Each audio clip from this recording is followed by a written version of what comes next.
You've entered void of rules, where chaos reigns and darkness consumes all.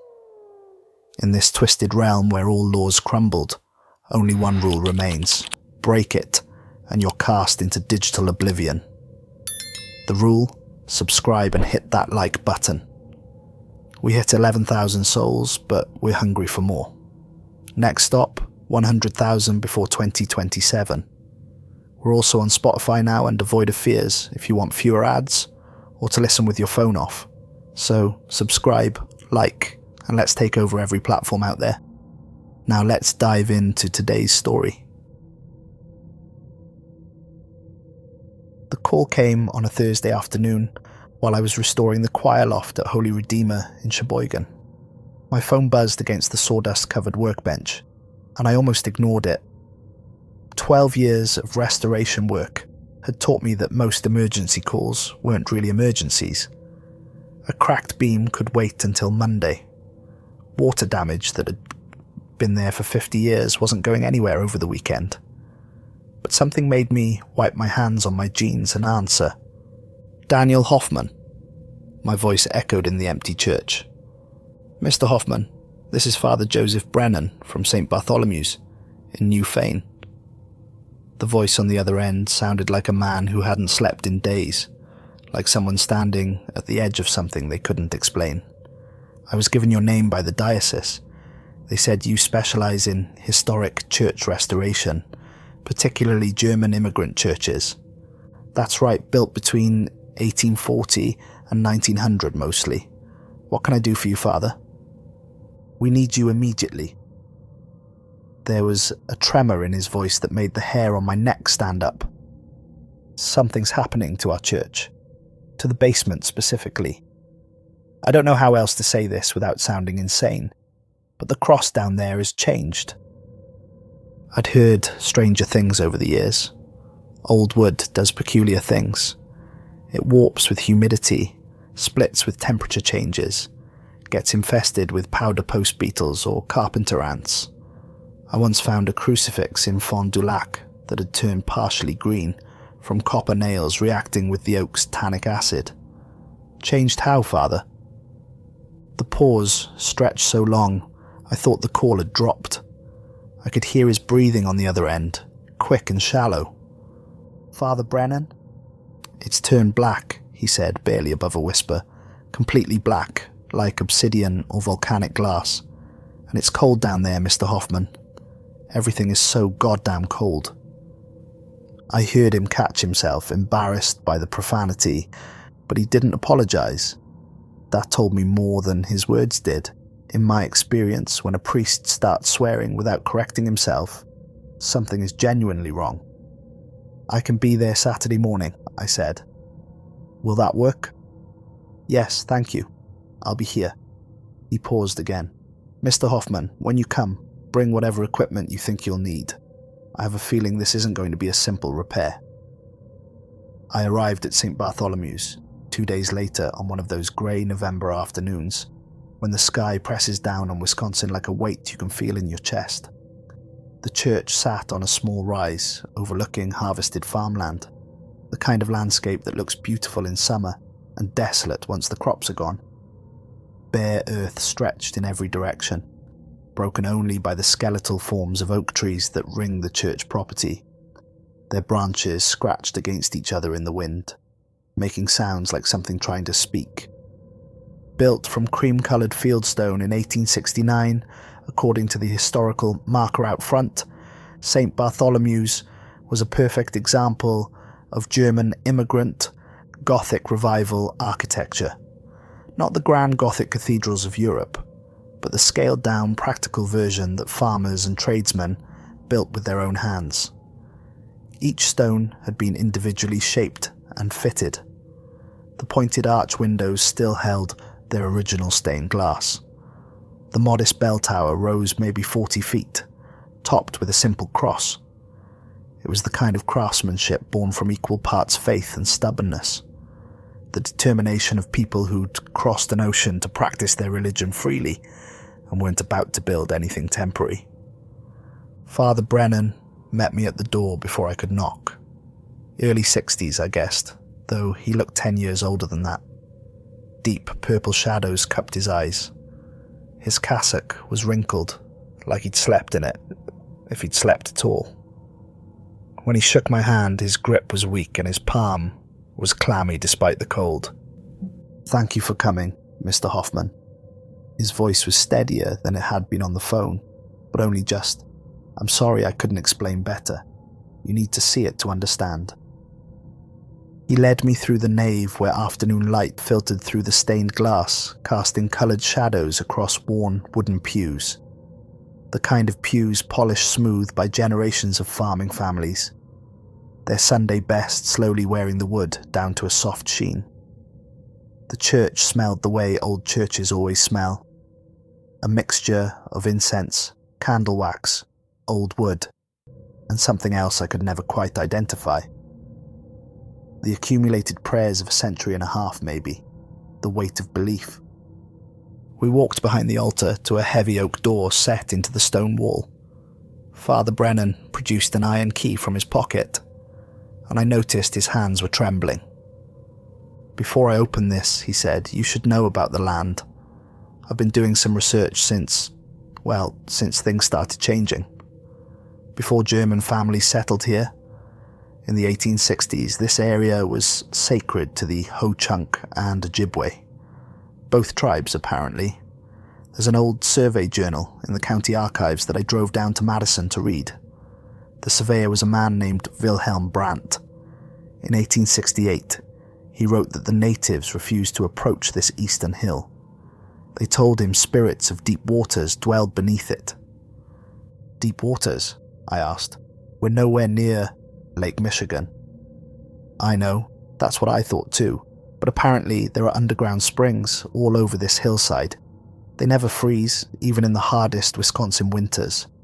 The natives called this place Manitowiwin. It means something like where the spirits gather, or thin place." "Thin place," I repeated, "where the barrier between worlds is weak." Father Brennan looked at me with something like relief. "You know the concept. I've restored a lot of churches built on land that was sacred to someone else first," I said. "The Jesuits and Franciscans had a habit of doing that. Usually it doesn't cause problems, but sometimes the land has a memory. Sometimes it pushes back." He nodded slowly, then fit the key into the lock. It took him 3 tries to get it to turn. His hands were shaking that badly. The lock clicked and the door swung inward on hinges that needed oil. Cold air rushed out, not the cool dampness you'd expect from a basement, but actual cold. The kind that makes your lungs hurt when you breathe. The smell hit me immediately. Damp stone, yes, but underneath that something else. Something mineral and organic at the same time. Like the smell near natural springs or caves. That peculiar odour of water that's been underground for thousands of years, mixing with whatever grows in absolute darkness. "Jesus," I muttered, pulling out my flashlight. "How cold is it down here?" "The prayer room at the far end averages 34 degrees, Father Brennan said behind me as we started down the narrow stone stairs. "The rest of the basement is only slightly warmer. We've had 3 different HVAC specialists out here. They all say the same thing. The heating system is working perfectly, the vents are blowing warm air, but the basement stays cold. One of them told me it was like something was actively cooling the space, pulling heat out faster than the system could replace it." The stairs had been carved directly through bedrock, tight and claustrophobic. My shoulders nearly touched both walls. We descended in single file, our footsteps echoing oddly in the confined space. My breath misted in front of my face, and we were only 5 steps down. By the time we reached the bottom, I could see Father Brennan's breath too. Great white clouds in the beam of my flashlight. The stairs opened into a corridor lit by fluorescent lights that flickered irregularly, not in any pattern I could discern, but seemingly at random. The stone walls were slick with moisture, and when I touched it, the wetness felt wrong. Too oily. Too slick. like something had been dissolved in the water. "Is this condensation?" I asked, rubbing my fingers together. The moisture didn't evaporate the way water should. "We thought so at first, but it doesn't dry. We wiped down these walls 2 weeks ago. By the next morning, they looked like this again." The basement extended far beyond what the church's footprint suggested. Multiple rooms branched off the main passage. Through open doorways, I could see storage spaces filled with the accumulated detritus of a century and a half. Old pews waiting for repair that would probably never come. Boxes of German language hymnals that no one could read anymore. Ceremonial vestments hanging in plastic garment bags like the shed skins of something long dead. "The church is much larger down here than it appears from outside," I observed. "They built it into the hillside," Father Brennan explained. "Dug back into the slope. It was common with German immigrant churches.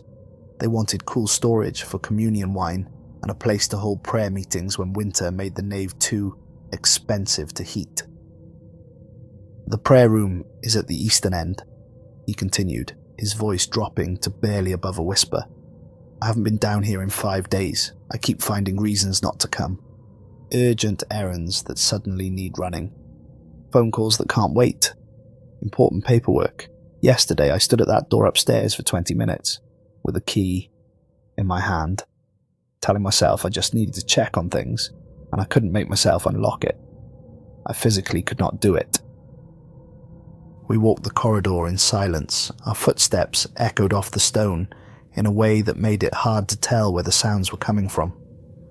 The fluorescent lights continued their irregular flickering, creating pockets of shadow that seemed to move independently of the light, sliding along the walls like living things. The prayer room was small, maybe 12 by 15 feet. Folding metal chairs, the cheap kind churches buy in bulk, were arranged in a semicircle, facing the far wall.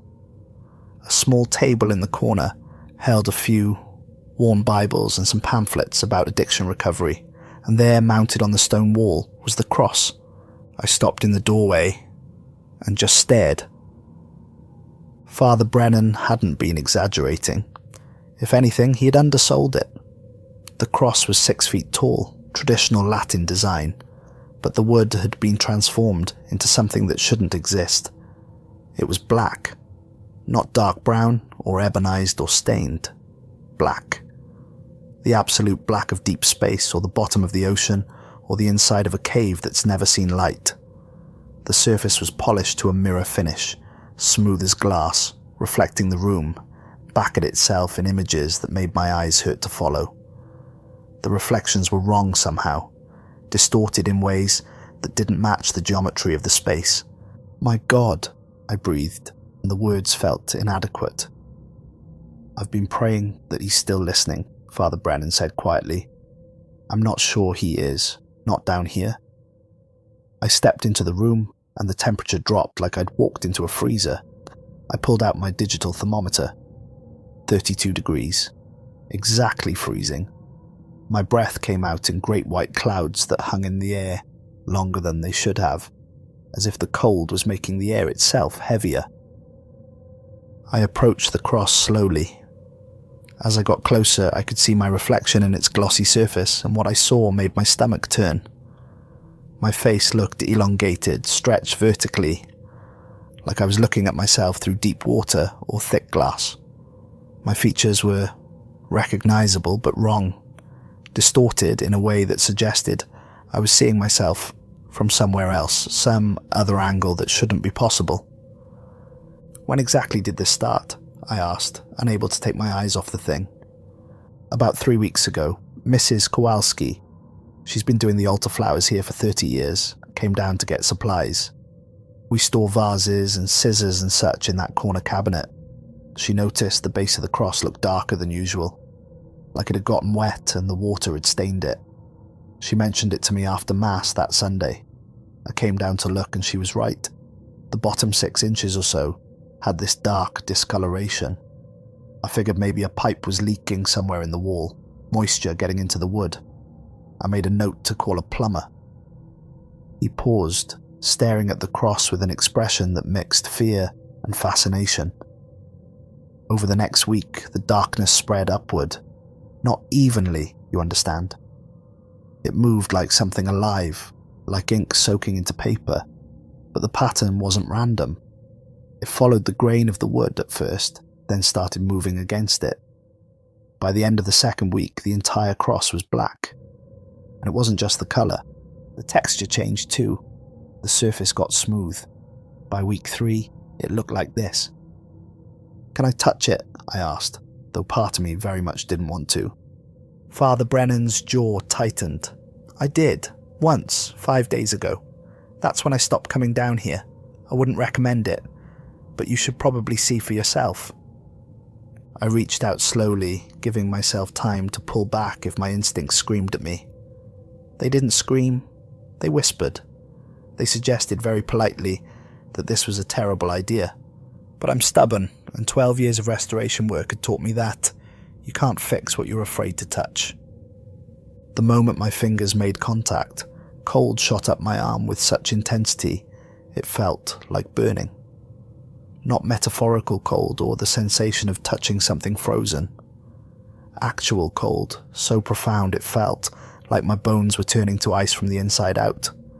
The surface was slick and hard as stone, polished granite or marble, with no trace whatsoever of wood grain. Nothing that suggested this had ever been organic matter, had ever been a living tree growing in soil and sunlight. I jerked my hand back fast, cradling it against my chest. My fingers were bright red, like I'd grabbed a hot pan, but they felt frozen. It took a full minute for sensation to return, for the burning cold to fade to a dull ache. "Yeah," Father Brennan said, "that's what happened to me." I looked at my fingertips. They'd left no prints on the glossy surface, no evidence I'd touched it at all. "What kind of wood was it originally?" I asked, flexing my fingers to work, feeling back into them. "Oak. White oak, I think, though I'd have to check the records to be certain. It was carved from a tree that grew on this site. The original builders, according to church records I found in the rectory office, specifically chose that tree. There's a note in the founding documents, written by Father Wilhelm Geisler, the priest who oversaw construction. He wrote that the tree was chosen because it grew directly over the site where they'd planned to put the church basement. Something about that phrasing bothered me, but I couldn't immediately put my finger on why. I knelt down to examine where the cross was mounted to the wall. The mortar between the field stones had darkened to match the cross's colour. Not stained or discoloured, transformed. The same glossy black surface, as if whatever had happened to the wood was spreading to the surrounding materials. I scraped at the mortar with my utility knife and it came away damp, leaving black oily residue on the blade. I brought it close to my face and the smell hit me hard. Lake water mixed with old copper. And underneath that something else, something organic that reminded me of the smell inside caves or near natural springs, that peculiar odour of life that exists without sunlight. Then I heard it, faint but distinct, a sound coming from behind the wall. I pressed my ear against the cold stone, and Father Brennan didn't ask what I was doing. He just watched, his face pale in the fluorescent light. "Do you hear that?" he asked. "That sound. It's been going on for about a week now. It's worse at night. Sometimes I can hear it all the way up in the rectory." It was rhythmic, organic, like breathing but deeper, slower, the kind of breathing something very large would make, or like water moving through underground channels, through limestone caves carved by millennia of erosion. A slow, steady pulse like something massive, inhaling and exhaling in a space that shouldn't exist behind a church basement wall. "There's something behind this wall," I said, standing up, "something hollow, a cavity or void. That's impossible. The church was built into solid bedrock. The geological surveys from the 1860s confirmed it. When they were planning the foundation, they did test borings. Solid limestone, for at least 100 feet down. I examined the wall more carefully.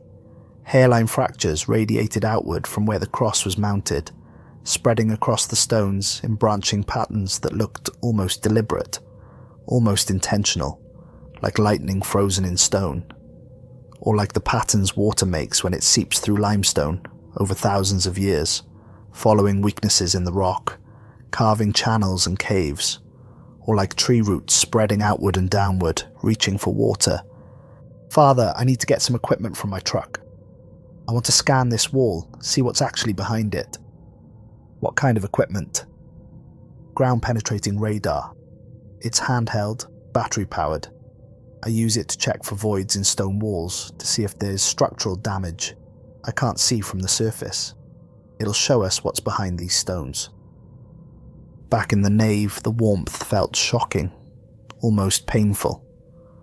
My face tingled as blood flow returned to normal. I grabbed my equipment bag from the truck, and we descended again into that unnatural cold. The prayer room seemed to be waiting for us, if that makes any sense. The air felt expectant.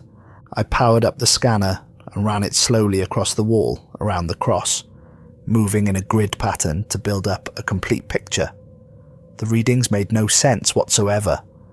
I ran the scan again, thinking I'd made a mistake. Same results.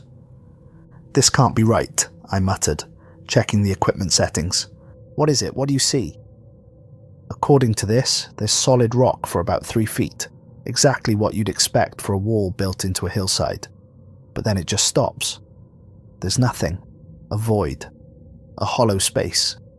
I moved the scanner across more of the wall, widening my search area. And it's not small. This cavity extends down at least 40 feet, maybe deeper. The equipment can't read past that, and it's not just a narrow crack or fissure. This is a large open space, maybe 8 or 10 feet across. Father Brennan had gone pale. "That's impossible. The geological surveys. I know what they said, but I'm telling you what's here now. Either those surveys were wrong or something changed. Or," I paused, an uncomfortable thought forming, "or this space was intentionally hidden, sealed up." "Why would anyone do that?" "I don't know, but I'm going to find out." I knelt at the base of the wall, where it met the floor. "And we've got active seepage here. Not just dampness or condensation. Actual water, clear but oddly viscous like very light oil, was seeping from where the cross was mounted to the stone. It ran down the wall in thin streams, pooling at the base. Where it touched the concrete floor, something was happening. The concrete was changing, taking on the same black, glassy quality as the cross and the mortar. The transformation spread outward from each droplet in slow ripples. "Father, I need to see the original construction records for this church. Founding documents, architectural drawings if they exist. Anything from when this place was built. Personal journals, letters, meeting minutes. Whatever still exists." The diocese has archives in Milwaukee, and there's a historical society in West Bend that maintains records for all the old German immigrant churches in the area. They might have something. "Good. I'll start there tonight. In the meantime, I want you to stay out of this basement. Don't come down here alone. And don't let anyone else down here either. Lock that door upstairs, and keep it locked." That night in my hotel room in West Bend, I went deep into digitized historical documents from the Wisconsin Historical Society. I called ahead and the archivist, a woman named Margaret, who sounded delighted that someone was interested in old survey records, had pulled everything they had on New Fane and the surrounding area from the 1860s. Wilhelm Brandt's survey journals from 1868 were written in old German script, faded brown ink, on yellowed paper that had been carefully photographed and digitized. His handwriting was spiky and difficult to read, but I'd gotten good at old German script over the years. Certain passages jumped out at me. June 12th, 1868. Surveyed the eastern hills today with my guide Wabigwan, an Ojibwe man recommended to me by the trading post in Fond du Lac. He is knowledgeable about the land and speaks adequate German, which is fortunate as my English remains poor. When we reached the easternmost hill, the one with the large oak tree at its summit, Wabigwan refused to approach further. He says the natives call this place Manidalwin, where the spirits gather. I pressed him for details. He told me the water that springs from this hillside never freezes because it flows from a warm place deep in the earth where ancient things swim in darkness. When I laughed, thinking he was telling me a children's story, he became very serious. He said his grandfather's grandfather was told by his grandfather never to approach this hill after dark, never to drink from these springs, never to disturb the stones. I asked why. He said only, some thresholds should not be marked, some doors should not be named. When I asked what he meant, he refused to explain further. I completed my survey without his assistance. June 15th, 1868. Returned to the eastern hill alone. The surveying was difficult as the ground is riddled with small sinkholes and depressions, suggesting limestone caves beneath. Springs emerge from the hillside at several points. The water is indeed warm, perhaps 45 or 50 degrees, even in this early summer weather. It has a peculiar smell, not unpleasant but strange, mineral like iron or copper. The large oak tree at the summit is remarkable, easily 200 years old, perhaps older. Its roots are partially exposed on the downhill side, and I was startled to see they descend into a crack in the limestone. The crack is perhaps 2 feet wide. I could not see how deep it goes. When I dropped a stone into it, I heard no sound of it hitting bottom. The local farmers tell me this hill is considered bad luck. Their animals refuse to graze here. Dogs will not approach. I found newspaper articles from 1869 about St. Bartholomew's construction in the New Fane Weekly Chronicle, a small German-language newspaper that had existed for only about 15 years before being absorbed by a larger paper out of Sheboygan. The articles had been translated to English by someone at the Historical Society. May 7th, 1869. Construction of the new Catholic Church proceeds apace, though not without difficulty. 3 masons, Heinrich Stolz, Johann Becker, and Friedrich Lenz, refused to continue working on the church basement this week after what they described as disturbing discoveries.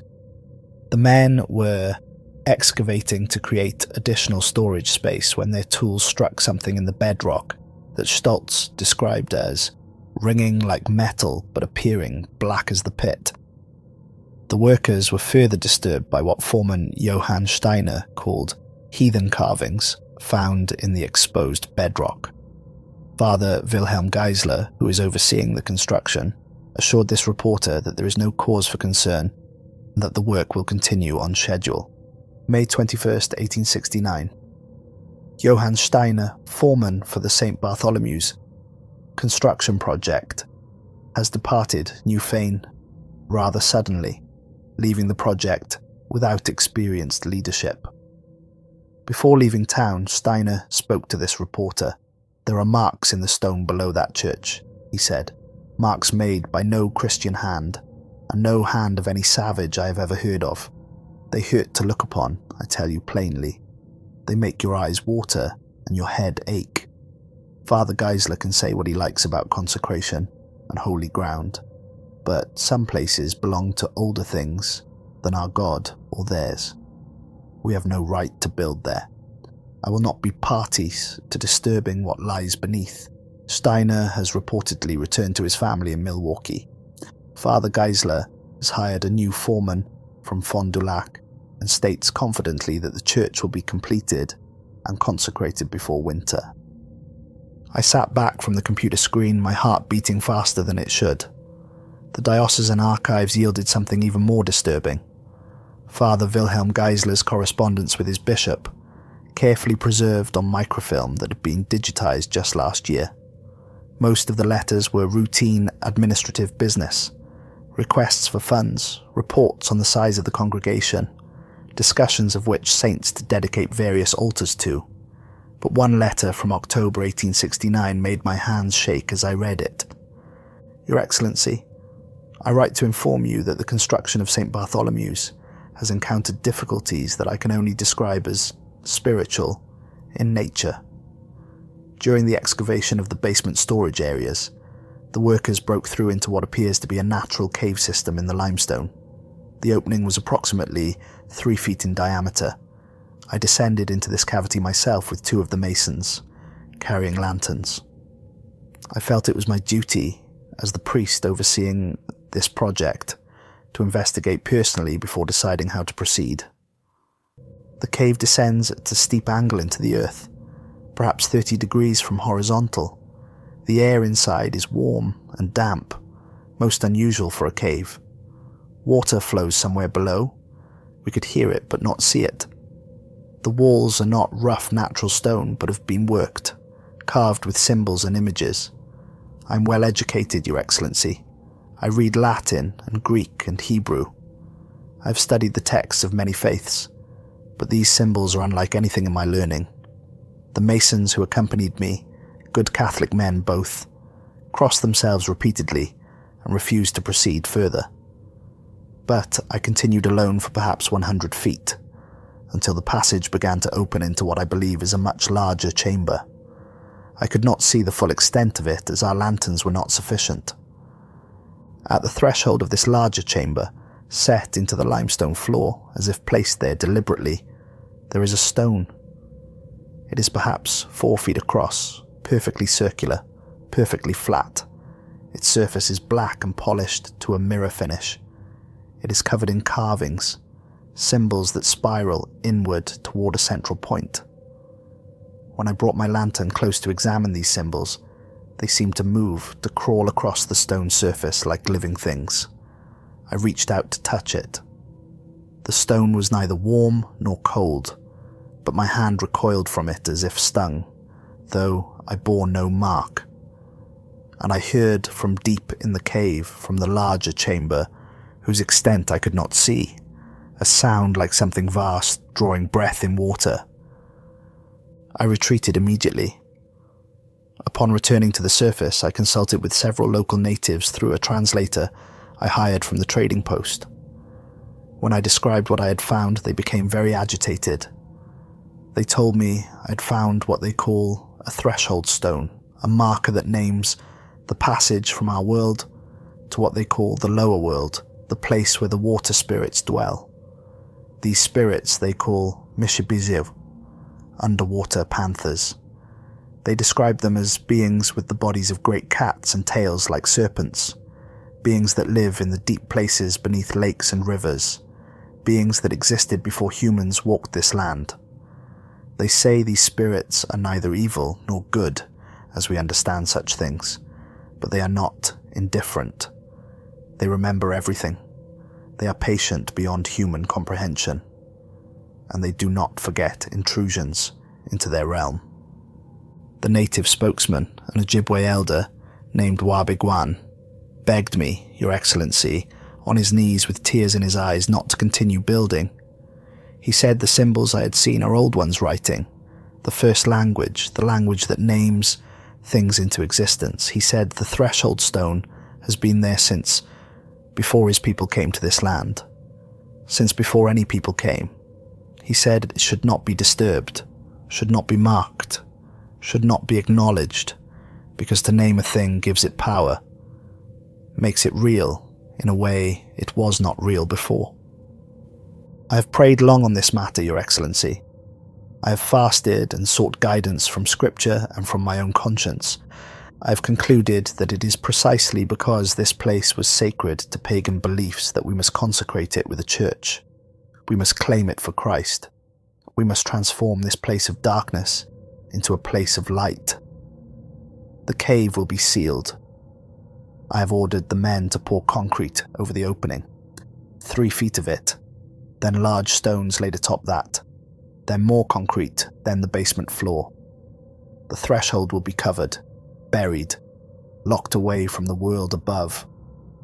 And above it, I have ordered a cross to be placed on the eastern wall. This cross will be carved from the great oak tree that grows directly over the cave mouth, the tree that the natives say is sacred to their spirits.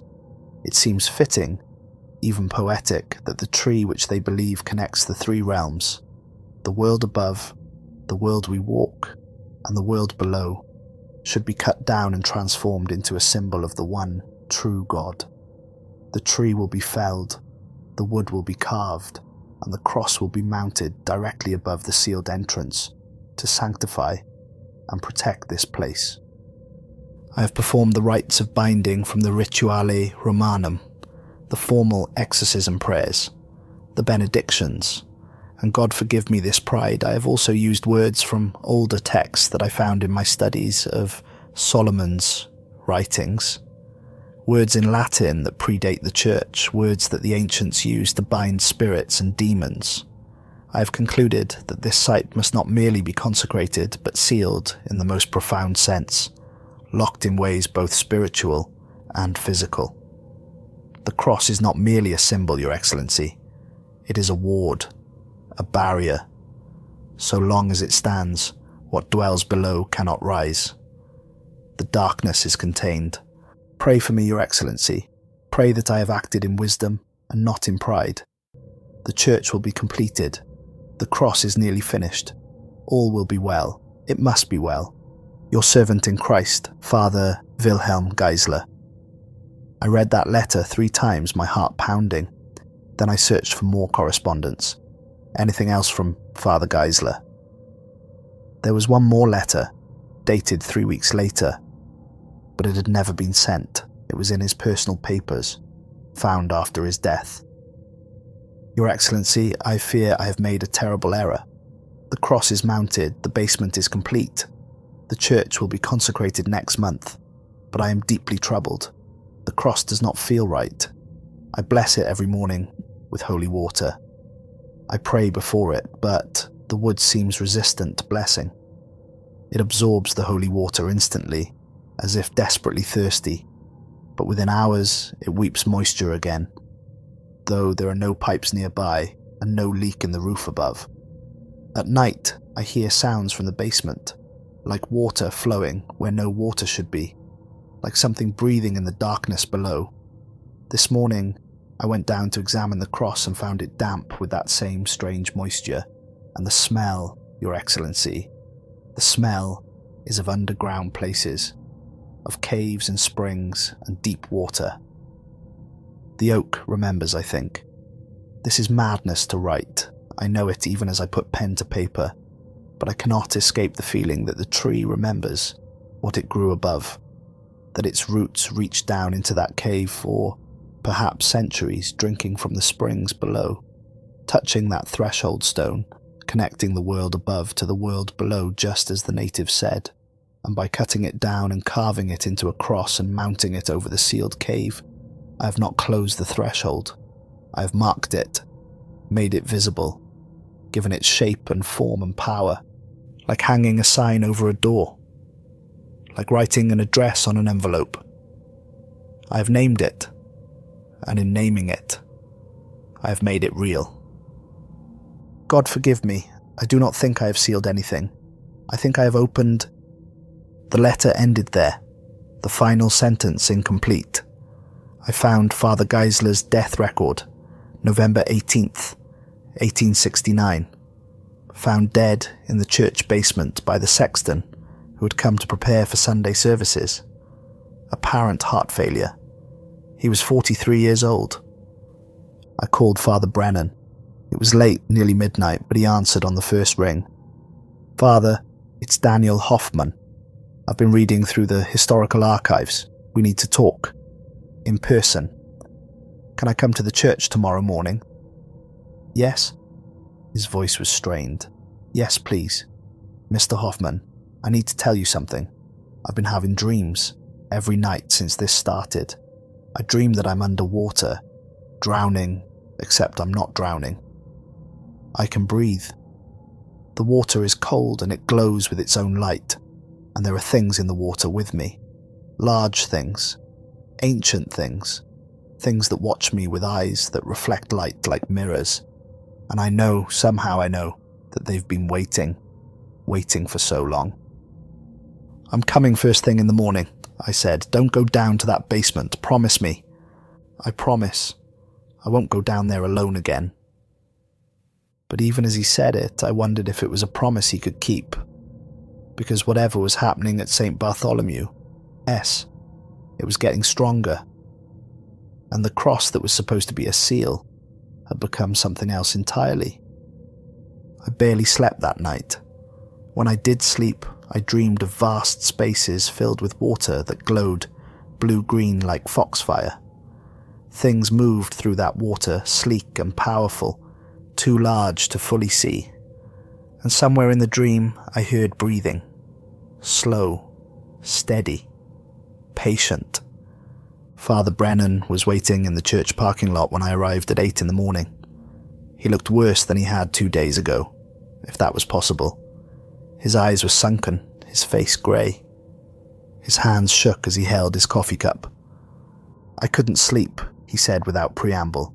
"Every time I closed my eyes, I was back in those dreams. And Mr. Hoffman, it's not just dreams anymore. Last night, around 3 in the morning, I woke up and I was standing at the basement door. I don't remember getting out of bed.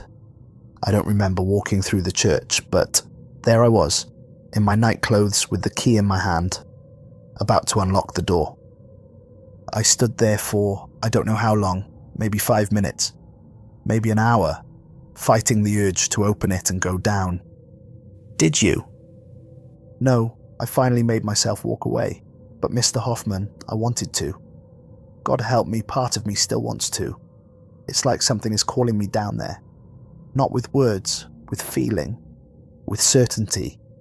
Like there's something down there I need to see, something I need to understand. And if I just go down and look, everything will make sense. Father, there's something you need to know. Father Geisler, the priest who built this church, he sealed something under this building. The workers broke through into a cave system during construction. He went down into it. He found carvings and a stone, a black stone covered with symbols. He ordered the cave sealed with concrete and stone, and then he had the cross carved from a tree that had been growing over the cave entrance. He thought he was sealing the threshold, closing it, but his last letter suggests he realized he'd made a mistake, that by marking the spot, by placing the cross there, he'd done the opposite of what he intended. Father Brennan closed his eyes. He opened it, or at least made it possible for it to be opened. Father, you said you have church records from the founding. Are they kept here? Most are in the diocesan archives, but there's a chest in the basement storage room. It's been locked since before I came to St. Bartholomew. Father Mulligan, the pastor before me, he gave me a ring of old keys when I took over.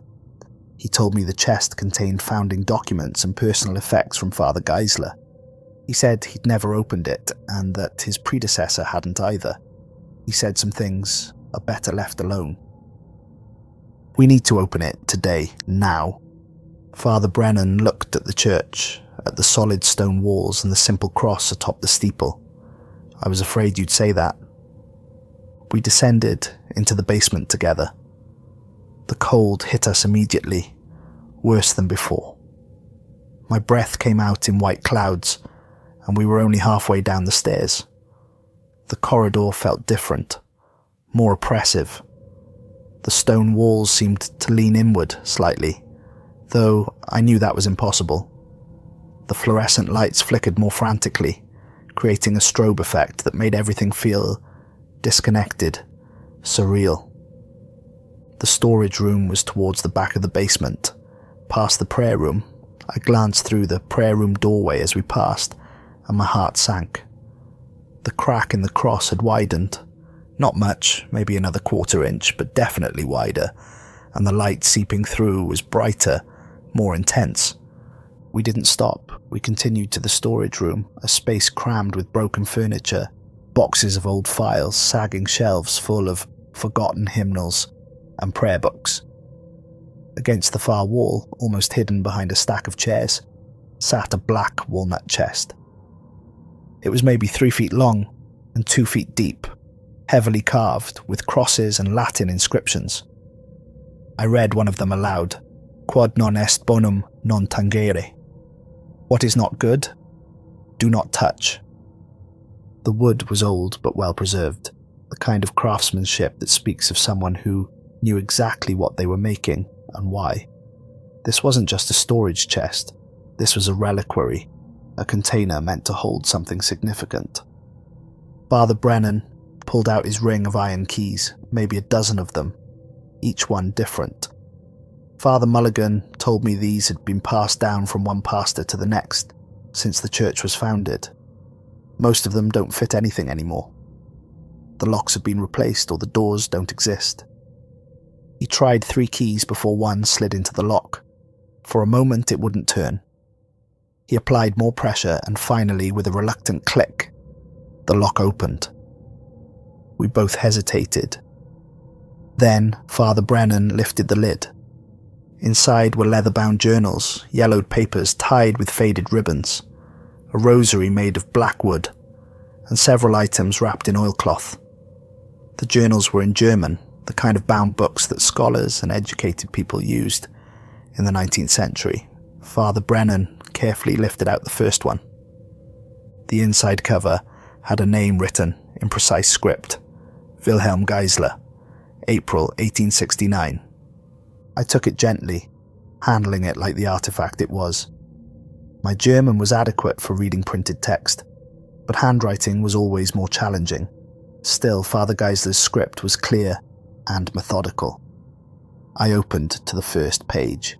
This journal is to record the construction of St. Bartholomew's Catholic Church in New Fane, Wisconsin, begun April 1869 under the authority of His Excellency Bishop Michael Heiss of the Diocese of La Crosse.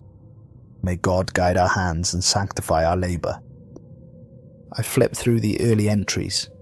They were routine construction notes, dimensions of the foundation, names of workers, costs of materials, complaints about weather delaying the work. Then I reached entries from late September. September 24th, 1869. The basement excavation has revealed a disturbing development. Today the workers were digging the eastern storage room when Heinrich Stolz's pickaxe struck something in the bedrock. The sound it made was wrong. Metal striking stone should produce a dull thud, or a sharp crack. This sound rang like striking a bell or a gong. We cleared away more rock and found what appears to be exposed bedrock with an unnatural feature. A circular formation perfectly round, perhaps 3 feet in diameter, made of stone that is black as pitch and polished smooth. The rock around it is ordinary limestone, but this circle is something else entirely. The men refused to dig further without my presence. I went down into the excavation. The black stone is unlike anything in my experience. When I touched it, my hand recoiled, though I felt no pain and saw no mark. The stone is neither warm nor cold. It simply is. And around it, carved into the surrounding limestone, are symbols, not recent carvings. These are ancient, worn smooth by time, but still visible, still legible, to eyes that can read them, though I cannot. I dismissed the men for the day and sent for an expert in native artifacts from Milwaukee. September 28th, 1869. The expert arrived yesterday, Professor Ernst Wagner from the Milwaukee Academy of Natural Sciences. I showed him the symbols and the black stone. He examined them for nearly an hour, making sketches and notes. Finally, he told me he could not identify the symbols with certainty, but they reminded him of markings found in burial mounds and effigy mounds throughout Wisconsin. He said the native peoples who built those mounds, the ancestors of the Ho-Chunk and others, had a sophisticated spiritual system that involved 3 realms: the world above, sky, the world we walk, earth, and the world below, water. The black stone, he suggested, might be what anthropologists would call a threshold marker, denoting a boundary between realms. I asked him what should be done with it. He recommended we leave it undisturbed, fill in the excavation, and build the storage room elsewhere. when I explained that this would require significant redesign of the church plan and considerable additional expense, he became quite serious. He said, "Father Geisler, I'm a man of science, not superstition, but some things should not be disturbed, not because they are evil, but because they are other. They exist outside our understanding. Marking such places, drawing attention to them, naming them, can have consequences we cannot predict." October 2nd, 1869. I've decided to continue the excavation despite Professor Wagner's warnings. We are building a church, a house of God. If this place was once sacred to pagan beliefs, all the more reason to claim it for Christ, to transform darkness into light. This morning the workers resumed digging. By afternoon they had broken through. The black stone was not set into solid rock, but rather marked an opening, a hole in the limestone that descended into darkness. I ordered them to widen the opening enough for a man to pass through. 3 of them refused and walked off the job. The others continued reluctantly. October 3rd, 1869. I descended into the cave today with 2 men, Johann Becker and Friedrich Lenz. We brought lanterns and rope. The opening descends at a steep angle, approximately 30 degrees, through limestone that shows clear evidence of water erosion. The walls are not rough natural formation, but have been worked, carved, smoothed, and covered with those symbols, thousands of them, perhaps tens of thousands, covering every surface. Birds with too many wings, serpents with legs, cat-like creatures with impossibly long tails, and everywhere, spiraling patterns that make the eyes water if you look at them too long. The men wanted to turn back after only 50 feet, but I pressed on. The passage opened into a larger chamber. Our lights were insufficient to see the full extent of it, but I could hear water flowing somewhere below, and I could feel air moving, warm, moist air rising from deeper in the cave, suggesting the system extends far down, perhaps connecting to underground rivers or springs. At the threshold where the passage opens into the chamber, there is another black stone set into the floor, larger than the first, perhaps 6 feet across, perfectly circular, perfectly flat. Its surface is polished to a mirror finish and covered with carvings that spiral inward toward a central point. When I brought my lantern close, the symbols seemed to move, to writhe across the stone's surface like living things. I reached out to touch it. I cannot explain why. I simply had to know what it felt like. The moment my fingers made contact, every hair on my body stood on end. The stone was neither warm nor cold, neither rough nor smooth. It was impossible. It felt like touching something that exists in more than 3 dimensions, something that extends into spaces I cannot perceive. And from deeper in the cave, from the chamber whose extent I could not see, I heard it. A sound like something vast drawing breath underwater, a slow, deep inhalation, then a pause, then an exhalation, then again, over and over, breathing. Something down there was breathing. We ran. I'm not ashamed to admit it. We ran back up that passage like our souls depended on it, and perhaps they did. I looked up from the journal. Father Brennan was staring at me, his face white. "He went down into it," the priest whispered. "He actually went down there." "Keep reading," I said, turning pages. October 5th, 1869. I've consulted with local natives through a translator, showing them my sketches of the symbols, and describing what I found produced a remarkable reaction.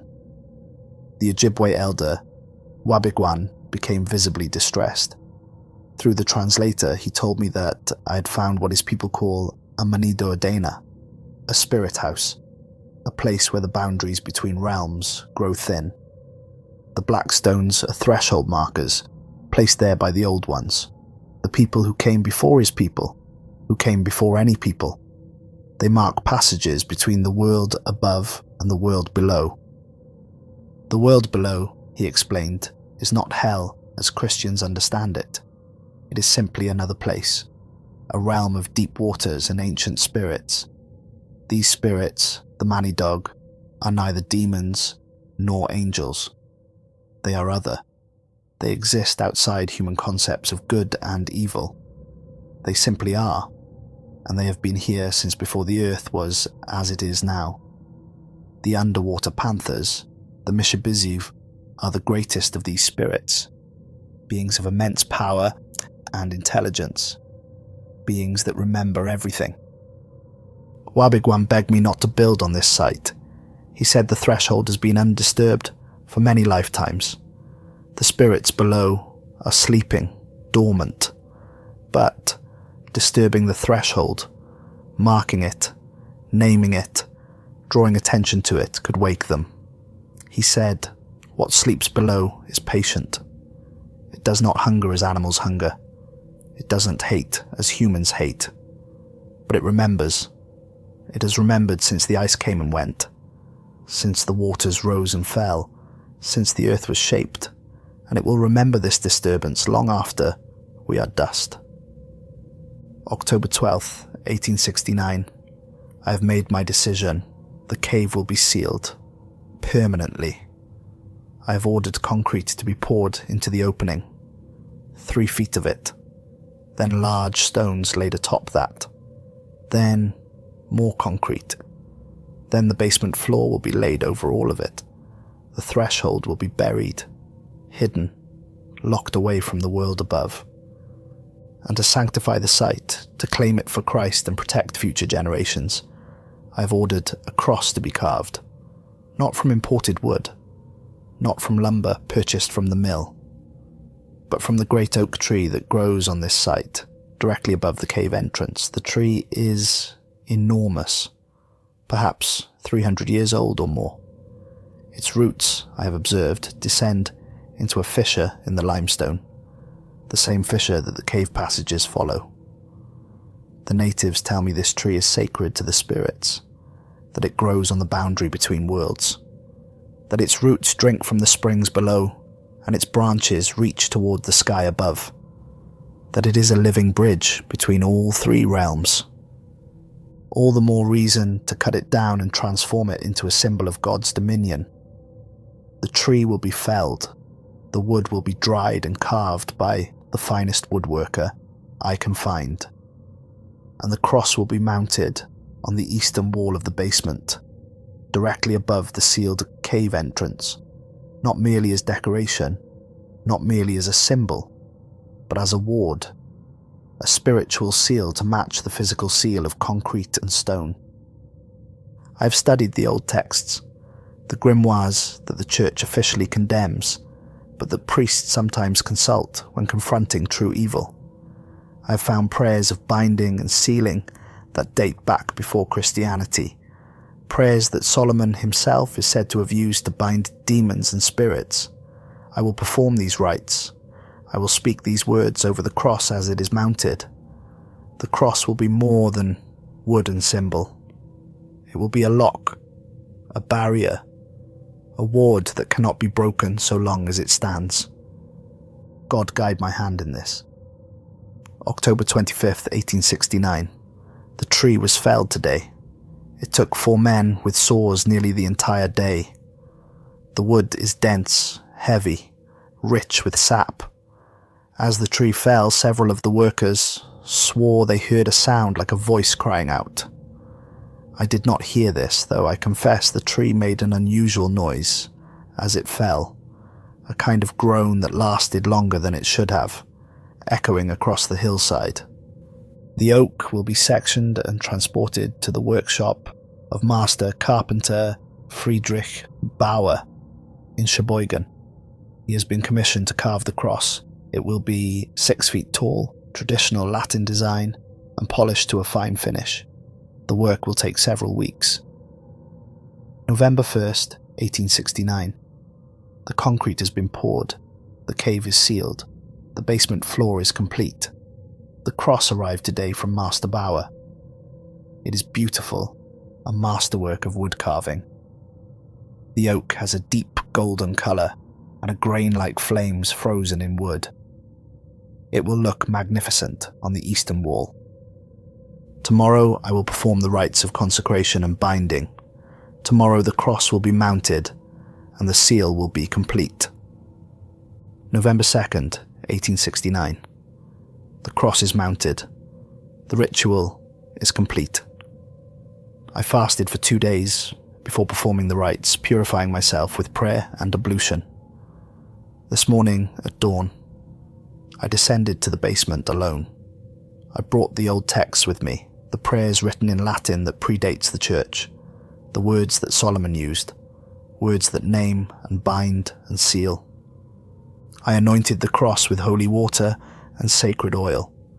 I prayed in Latin and in Hebrew and in the old tongue that I found in the grimoires, words whose meaning I know only dimly but whose power I could feel as I spoke them. The air in the basement grew cold. My breath misted. The candles I had brought flickered, though there was no breeze. I commanded whatever dwelt below to remain below, to be sealed beneath stone and concrete and holy earth. I named the cross as a barrier, a ward, a spiritual lock that could not be broken. I invoked the Father, the Son, and the Holy Spirit. I invoked the names of angels. I invoked the old powers that existed before the world was made. When I finished, I pressed my hand against the cross, and I felt something push back. Not physically, but I felt resistance, as if the wood itself was alive, as if it remembered where it had come from. The tree that stood for centuries over the threshold, the roots that drank from the springs below, the wood remembered. I left the basement quickly. I did not like the way the cross felt under my hand. I did not like the way the shadows seemed to move in the corners of the room, but the ritual is complete. The seal is set. God's will be done. I flipped through several more pages, but the entries became sparse and increasingly disturbed. November 5th, 1869. The cross troubles me. I go down each morning to inspect it. Each morning it is damp with moisture, though there are no pipes nearby and no possibility of a leak from above. I dry it with a cloth. By evening, it is damp again. The wood is drinking something or weeping something. I cannot tell which. November 8th, 1869. Sounds. At night, I hear sounds from the basement, like water flowing through pipes, except we have no pipes in that section. Like breathing, slow and deep and steady. I tell myself it is the wind in the chimney flue or the church settling on its foundation, but I know what I hear. November 12th, 1869. The dreams have started. I dream that I am underwater. The water is cold and glows with its own light. I can breathe it.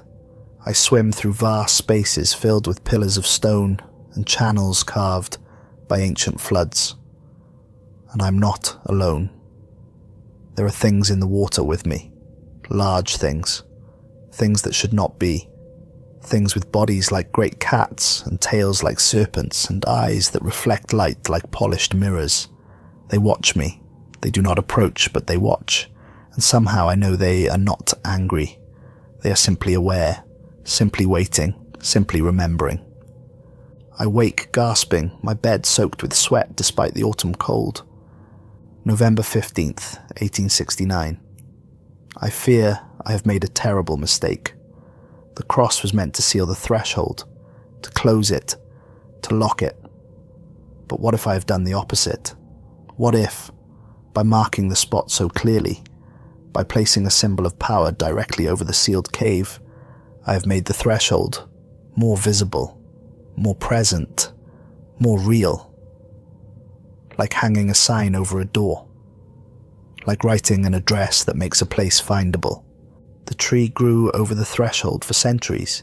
Its roots reached down into the cave, into the places where the spirits dwell. It was a part of both worlds, connecting them. And I cut it down and carved it into a cross and mounted it exactly where the tree once stood, directly over the sealed opening. I've not closed the threshold. I've named it, and in naming it, I've made it powerful. The natives were right. Some things should not be named.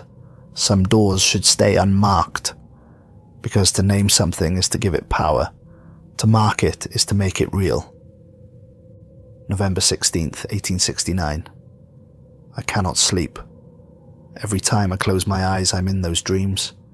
In the water, in the deep places, and the things there are closer now. They swim past me, close enough to touch. Their eyes follow me. I feel their regard like pressure on my skin. And I understand now. They are not evil. They are not demons to be cast out. They are simply other. They exist in a realm parallel to ours, separated by barriers that are sometimes thin and sometimes thick. And I've marked one of those thin places. I've made it visible. I've given it shape and form. I've poured power and intention into it through my rituals and prayers. The seal is not keeping them down there. The seal is showing them the way up. God forgive me. What have I done? The journal ended there. The rest of the pages were blank. I set it down carefully and looked at Father Brennan. His eyes were wet. He knew, the priest said hoarsely. At the end, he knew he'd made a mistake. And it killed him. The stress, the fear. It literally killed him. Or something else did, I said quietly. We sat in silence for a moment in that cold storage room. Then I reached into the chest and pulled out the second journal. It was thinner, with only a few pages written. These entries were in a different handwriting, shakier, less controlled. November 17th, 1869. My name is Wilhelm Geisler. I'm writing this in the rectory. It is 3 a.m. I woke standing in the church nave with no memory of leaving my bed. The basement door was open. I was halfway down the stairs before I fully woke. Something called me down there. Not words, not voices, just certainty. A feeling that I needed to go down, that I needed to see, that I needed to understand.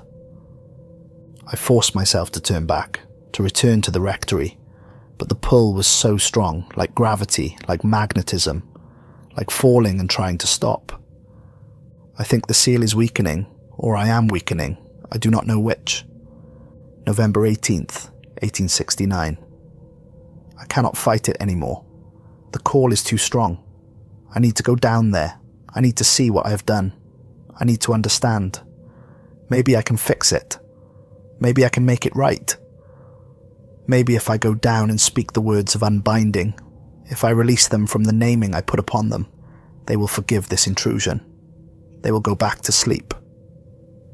If you find this journal, know that I tried. Know that I meant well. Know that I was wrong. Some places belong to older things than our God. Some thresholds should remain unmarked. May God have mercy on my soul. That was the final entry. Father Geisler had been found dead in the basement later that day. Father Brennan and I looked at each other. The cross has been down there for 153 years, I said slowly, marking the threshold, naming it, making it real. And every mass, every prayer, every service held in this church has been pouring energy into that spot, feeding it, strengthening it. And now it's opening, Father Brennan finished. The seal isn't keeping them down there anymore. If it ever was, the seal has become a doorway. No. From deeper in the basement, from the direction of the prayer room, we heard a sound. A sharp crack, like wood splitting, or like stone breaking. We ran. The prayer room had changed even in the short time since we'd passed it. The crack in the cross had widened to almost an inch. Light poured through it, that cold blue-green glow, like deep water lit from below. And the breathing sound was louder, much louder, no longer coming from behind the wall, but filling the entire room. A slow, steady rhythm that made the air itself seem to pulse. As we stood in the doorway, frozen, the black liquid that had been seeping from the base of the cross began flowing faster. It ran down the wall in streams now, spreading across the floor in ripples that moved with a purpose, like something alive deciding where to go, where the liquid touched stone or concrete the material transformed, darkened, polished, became that same glassy black substance. "We need to leave," I said, my voice barely working. "We need to get out of here and call someone. The bishop, the fire department, someone." But before we could move, the wall behind the cross cracked.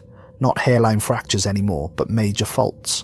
Deep cracks that spread across the stone, with sounds like gunshots. Through the widening gaps, we could see it clearly now. Water. That glowing water, the same cold blue-green as the light from the cross. And it was flowing upward, against gravity, rising through the cracks in the stone like something being drawn up from below. The temperature plummeted. My thermometer, still hanging from my belt, showed 15 degrees. Then 10. Then 5. Our breath came out in great white clouds that hung in the air, frozen mist. Father Brennan was praying in Latin, the old prayers, the ones from before Vatican II. His voice shook, but he kept going, words tumbling over each other. The cross split completely. The two halves fell away from the wall in what seemed like slow motion and shattered on the floor like glass. Black shards skittered across the room, and where they touched the puddled liquid, they dissolved like sugar in water. Behind where the cross had been mounted, the wall was gone. Not crumbling, not collapsing. Simply gone. As if it had never been there. In its place was darkness, pure darkness. A void that seemed to extend backward impossibly far. A space that couldn't exist behind a basement wall. And in that darkness, things moved. My flashlight caught them for just seconds at a time. Shapes that my mind struggled to process. Sleek and powerful. Bodies like great cats, but wrong. Proportions stretched and elongate in ways that shouldn't be possible. Tails that went on forever, serpentine and sinuous, extending back into darkness where my light couldn't reach. And everywhere, eyes. Eyes that reflected my flashlight back like perfect mirrors. Like polished silver, like still water under moonlight. Not animal eyes, too aware, too intelligent, too impossibly old. One of them came closer to the opening, close enough that I could see details. The body was feline but massive, the size of a horse, covered in scales that looked like water given form. The tail was easily 20 feet long, moving in slow, hypnotic patterns. The head was wrong, the proportions off, the eyes too large and set too far apart. And when it opened its mouth, I saw teeth like glass shards and a tongue that forked like a serpent's. It looked at me, really looked at me, and I felt its regard like pressure on my skin, like being studied by something so far beyond human that the concept of comparison was meaningless. Then it made a sound. Not a roar or a hiss or anything animal-like. A sound like water flowing over stones. Like a spring bubbling up from deep earth. Like rain on a still lake. And somehow, impossibly, I understood it. Welcome, finally. You have called us with your naming. You have fed us with your prayers. You have marked this threshold with power and intention for so many years. And now we answer. Now we rise. Now we swim. Run, I heard myself say. Run right now. I grabbed Father Brennan's arm, and we ran. Behind us, the sound of the wall collapsing completely, stone grinding against stone as the opening widened. Water rushing, that glowing water, pouring from the darkness like a burst main. The breathing sound growing louder, faster, excited. And underneath it all, that strange sound like water flowing, like dozens or hundreds of voices made of liquid and stone, speaking in unison. We have waited, we have been patient, and now the door you marked for us stands open. Father Brennan was gasping prayers as we hit the stairs, taking them 2 at a time. I glanced back once and wished I hadn't. The basement was flooding, that glowing water rising impossibly fast, flowing along the ceiling as easily as the floor, defying gravity and physics and every natural law I knew, and in the water so many shapes, not just the great panthers but smaller things too, things like fish with too many fins, things like serpents with legs, things like birds that swam through the water as if it were air. An entire ecosystem from another realm, pouring through the opening we'd made by marking the threshold, by naming it, by giving it power for 153 years. We burst through the basement door into the nave. I slammed it shut behind us and Father Brennan locked it with shaking hands. For a moment, blessed silence. We stood there gasping, our hearts pounding. Then the door bulged inward. The heavy oak groaned under pressure. Something on the other side was pushing against it, not violently, not trying to break through, just testing, seeing what would happen, seeing if this barrier would hold. The pressure released. The door straightened. Father Brennan whispered, "Thank God," and crossed himself. Then I saw it. Water. That glowing, viscous water seeping under the door. Not a lot, just a thin stream. But it was enough. Where it touched the old oaky floorboards, they began to change, darkening, polishing, transforming into that glassy black substance. The change spread outward from the water in slow ripples, converting the floor 1 inch at a time. "No," Father Brennan breathed. "No, no, no." We dragged pews over, 3 of them, stacking them against the basement door.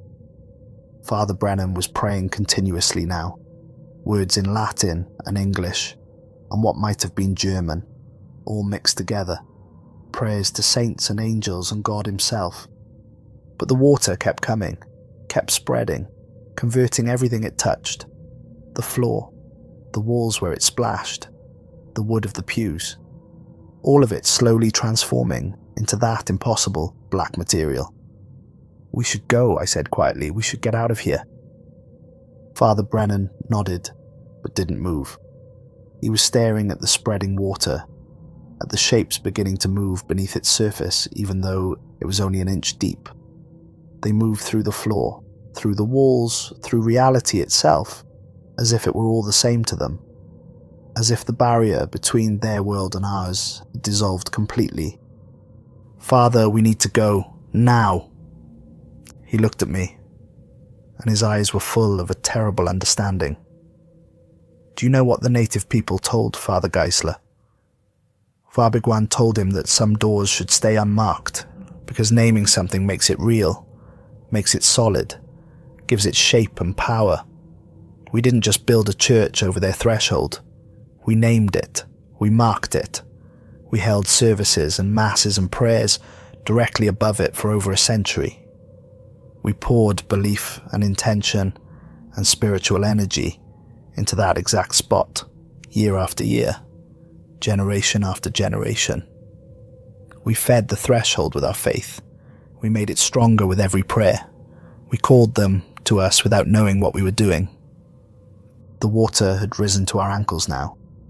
The shapes moving within it were clearer.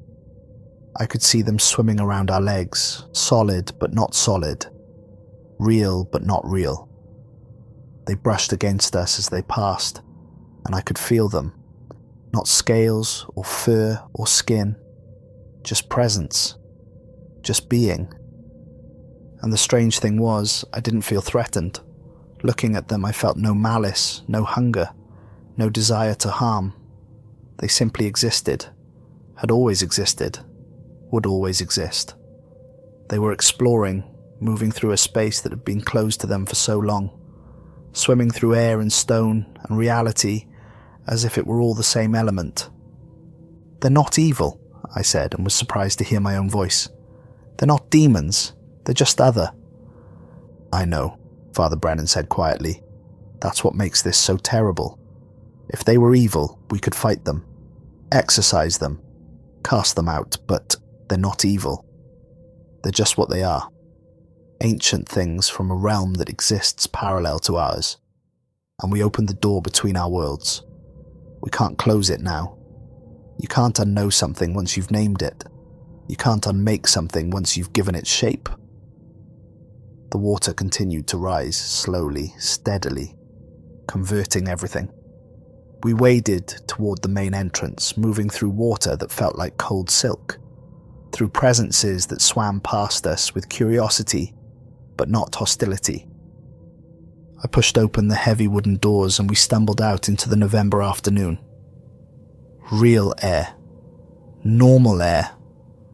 Air that didn't glow. We stood in the parking lot, gasping, our legs soaked to the knees with that impossible water that was already beginning to evaporate in the normal air, leaving our pants dry but changed somehow, the fabric slightly darker, slightly more reflective. We turned to look at the church. St. Bartholomew's was glowing. Every window blazed with that cold, blue-green light. It poured from the doors we'd left open. It seeped from cracks in the stonework. The entire building looked like it was full of water, like it had become an aquarium for things that shouldn't be. As we watched, the bell tower began to glow more brightly, then the steeple, then the stone cross mounted at the very top. The cross cracked. We could hear it even from where we stood. A sound like ice breaking on a frozen lake in spring. The stone cross split vertically, then crumbled, pieces falling from the steeple. But they didn't hit the ground. They dissolved into mist before they could fall, becoming vapor that glowed briefly and then faded into the grey November sky. "It's not destroying the church," Father Brennan said, and his voice was calm now, resigned. "It's transforming it, changing it into something else." He was right. The stone walls weren't crumbling or collapsing. They were taking on that glassy quality, becoming translucent, becoming something between solid matter and liquid. The stained glass windows were becoming portals of pure light. The whole building was becoming liminal, a space between worlds, a threshold made manifest. "What have we done?" Father Brennan asked. But it wasn't really a question. He knew. We both knew. "Father Geisler built a church over a threshold 150 years ago," I said. "He thought he was sealing it, closing it, keeping the spirits below. But he was marking it, making it visible, giving it shape and name and power. And then generations came and worshipped here. They prayed and sang and celebrated Mass and poured their faith into this exact spot. All that belief, all that intention, all that spiritual energy didn't seal the threshold, it fed it, strengthened it, made it real in a way it had never been real before." "The cross turned black," Father Brennan said. "We thought it was corruption. We thought it was evil, but it wasn't. It was just the wood remembering. The oak tree stood over that threshold for maybe 300 years. Its roots drank from the springs below. Its branches reached towards the sky above. It was a living bridge between worlds, and when Father Geisler cut it down and carved it into a cross and mounted it exactly where the tree had stood, directly over the sealed cave, the wood never forgot. It remembered what it had been, what it had touched, where it came from. The cross turned black because it was never ours to place there. It was always part of the threshold, always part of both worlds. In the distance, I heard sirens, multiple sirens. Someone had seen the light, had called emergency services. I could imagine the reports, a church glowing like it was on fire, but no smoke, no flames, just light, cold light pouring from every window. We stood there as the sirens got closer.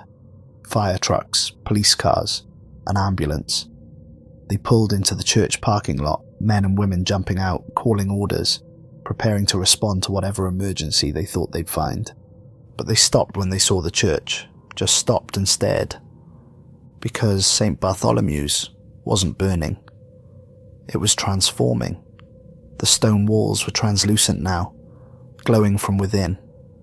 Through them, you could see shapes moving, large shapes and small shapes, things that swam through the air inside the church as if it were water, The building had become a threshold, a doorway, a passage between the world we knew and the deep places below, the ancient realm where the water spirits dwelt. A fire captain approached us. "What the hell happened here?" "The truth," Father Brennan said quietly. "We opened a door that should have stayed closed. Or maybe we just finally acknowledged a door that was always there. A door that was marked 150 years ago by people who thought they were sealing it, but were actually naming it, making it real, making it powerful." The fire captain stared at him, then at me, then at the glowing church. "I don't understand." "Neither do we," I said. "Not really. But I think that's the point. Some things aren't meant to be understood. Some places exist outside human comprehension, and this is one of them now." More people were arriving, other parishioners who'd heard about the emergency, curious neighbours, local reporters. They all stood in the parking lot in the November cold, watching as St. Bartholomew's Catholic Church slowly ceased to be a church and became something else. A beacon, a lighthouse, a marker for a threshold between worlds. Father Brennan turned to me. "What do we do now?" "I don't know," I admitted. "Call the bishop. Call whoever you call for something like this. Document what happened. Tell the truth, even though no one will believe it." "And the church? The threshold?" I looked at the glowing building, at the shapes moving within it, at the light pouring from every window and crack and crevice. "I don't think there's anything we can do. The door is open. After 153 years of marking it, naming it, feeding it with prayers and faith and intention, the threshold has become fully manifest. It's not opening, it's not breaking through, it's just here now, visible, real, a passage between realms that had always existed but was hidden and now isn't hidden anymore." "The spirits," Father Brennan said, "the Mishibiziv, the water spirits, will they stay down there, or will they come up?" "I think they already are," I said quietly. "Look." In the fading afternoon light, I could see them more clearly now through the translucent walls of the church, not just inside the building, but moving beyond it, swimming through the November air, gliding over the harvested fields, descending into the springs that emerged from the hillside, returning to the deep places they'd come from, but now with a passage they could use, a door that would remain open. "They're not invading," Father Brennan said, understanding. "They're just moving between worlds now, the way they always could before humans were here, before we built cities and churches and tried to seal away what we didn't understand." We stood there until full darkness fell. The church continued to glow, a cold, bright beacon in the night. Emergency vehicles surrounded it, their red and blue lights flashing in counterpoint to the blue-green glow from within. People came and went, trying to understand, trying to explain, trying to find some rational cause for what they were seeing. But there was no rational explanation, only the truth. That some places are thin, that some thresholds exist whether we acknowledge them or not, and that marking them, naming them, pouring power into them for generations, doesn't close them, it makes them real, it makes them powerful, it makes them permanent. Father Geisler had learned that truth 153 years ago, in his final days, in his final hours. He'd understood too late that the cross he'd placed wasn't a seal, but a sign. Not a lock, but a key. Not a barrier, but a beacon. And now the door he'd marked stood open. The threshold he'd named was manifest. The passage between worlds that had always existed beneath St. Bartholomew's Church was visible, tangible, undeniable. The deep things were free to swim, and they would swim, between worlds, through the springs and caves and underground rivers, through the thin places that existed all over this ancient land. They would remember, They would explore.